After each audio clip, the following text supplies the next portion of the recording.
I have got to paint a picture for you of my Thanksgiving meal. Sit down with the family. I've got a Malcolm Roach-sized helping of sweet potato casserole ready to dive in and make my belly as plump as Quinn Meinert's.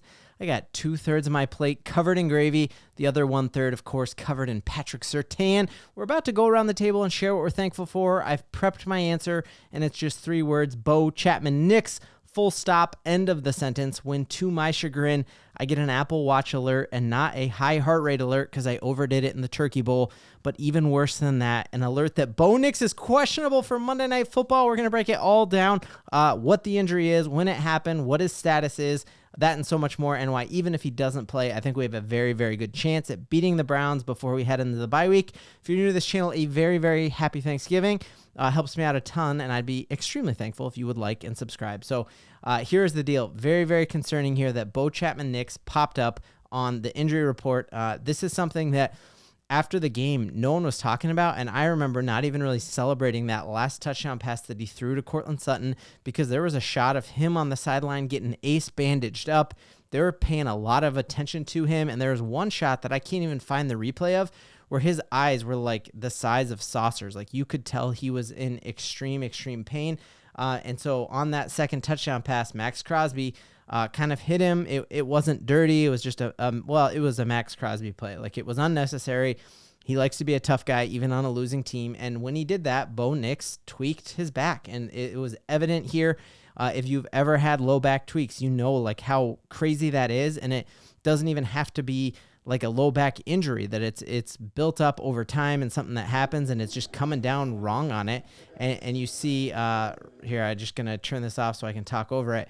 So again, gorgeous little rollout to his right. There he is, looks great. And he just gets pushed like that and he grabs his back there. There's several shots of him on the sideline in pain, even getting hugged up there from Davis Webb. Great, great throw. Even greater catch there from Court. But he ended up on the injury report and was limited in practice. Now, I think important things to note is that limited in practice, you're actually seeing him out there, even though it's insanely cold, snowflakes flying in Denver. So I think if like truly he wasn't going to play, you just start like, hey, don't even trot out there, because if you've had a low back injury, even like walking around in cleats is painful. And so if he really wasn't going to play, you're not like, hey, suit up and like go through stretches and stuff. You say, hey, I want you in the hot tub and cold tub alternating back and forth nonstop until that Monday Night Football game. So it makes me a little less nervous to see all these pictures going around on the Broncos website, all the footage from Broncos practice. There are no pictures of him at practice actually throwing the ball, but the pictures from Broncos practice aren't showing a ton of action. It was basically a walkthrough.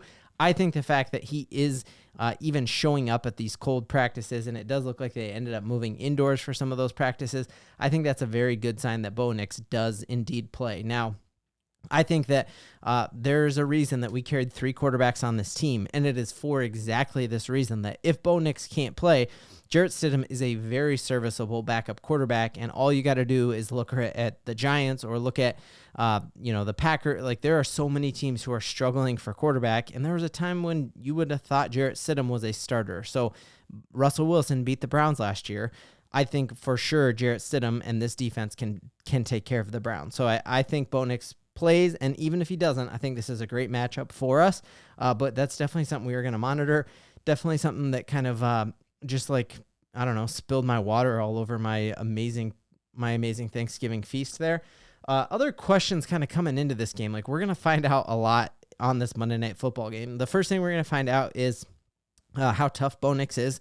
I think if he goes out and grits it out and continues to increase his lead for Rookie of the Year, that will be fantastic. The next thing is that we have seen Bo Nix be like a zone killing machine, that he is able to identify what coverage that defense is in, and if it's a zone, he picks it apart like insanely. His least productive times have been playing against man, and so that is going to be very interesting because Cleveland Browns thrive in a man coverage. So I can't wait for Bo Nix to come out there and really continue to put those haters to shame. People are like, oh, Bo Nix is a check down king. Well, he's throwing deep more than any other quarterback in football and connecting deep more than any other quarterback in football. And now you're seeing those same Bo Nix haters be like, well, Bo Nix just is able to pick apart zone defenses because he's smart, but he isn't a good athlete or can't throw the ball hard. I think this will prove the doubters wrong. We're playing a formidable defense. He's going to grit through a back injury.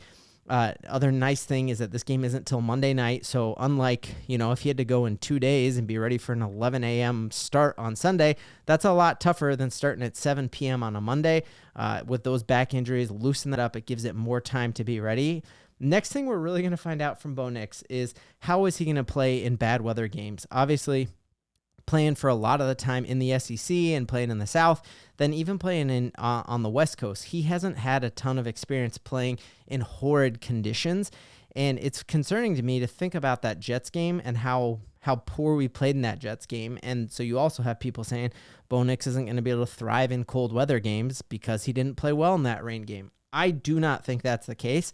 And part of the reason I think it's not the case is that, and I hate even going back to this because I hated it in the draft lead-up coverage, Bo Nix has big hands and a huge heart. But if you look at Bo Nix's hand size, he has the exact same size hands as Josh Allen, who plays in one of the coldest, snowiest, windiest stadiums in all of football and thrives in it. And so I think quarterbacks who struggle in those cold weather games are ones who have like tiny hands and they can't grip the ball. So I think we're going to be set there. But I love that Bo Nix is going to put 3 things to death by playing and playing well on Sunday. He's going to show that he's tough enough to grit through injuries. He's going to show that he can play against man and thrive against zone and do both of them. And he's going to show that he can play in the cold weather.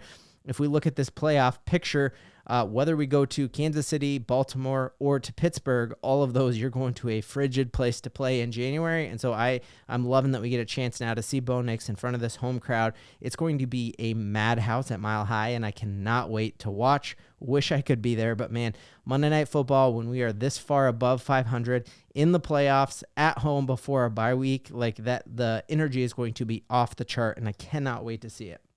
So we played them really, really well last year. They were a way hotter team coming into us when they played us last year. Do you remember DTR, the rocket-armed? He was the hardest throwing quarterback in all of football, even threw the ball faster than Josh Allen at his combine. And so everyone's like, Dorian Thompson-Robinson is going to light it up. It was one of the hottest quarterbacks in football coming into Denver.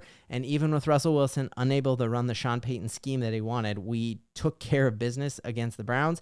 And since then, they have moved on from like one of their best defensive linemen there, other than obviously we know what a game wrecker Myles Garrett is, but Za'Darius Smith had 5 sacks for them before they traded him away. So this team is noticeably worse on defense than they were when we beat them pretty handily last year. On top of that, they have 3 crucial starters who didn't practice today either. And when you look at our injury report, it actually ended up being pretty good. We got a little bit of good news because when I saw the video of Zach Allen in a walking boot and like not just like a little anklet boot, it seemed to like go all the way up to his knee, and that terrified me. We saw how much worse that defensive line was in the first half against the Raiders, and he was a full participant, which is fantastic. The only person who didn't practice at all in our walkthrough today was Riley Moss, which I think, they don't have, now that they traded away Amari Cooper, again, they took a step back there. They don't have 2 receivers who scare you. It's like Pat Surtain, take care of Jerry Jeudy. Let's take care of Njoku, their great tight end, and then we'll stop the run like we always do. I think this is a great matchup. I can't wait to see Bo Nix on primetime. The NFL didn't flex out of it because they know he's the rookie of the year. They want to see him too. So Bo, heal up, man. Do those low back stretches, and we got a ton to Bo-LIEVE. And a happy Thanksgiving, y'all. I hope it was a great, great day with your family and friends, and you're ready for a playoff push because Bovember is over, December is here, and then it's playoff time, baby.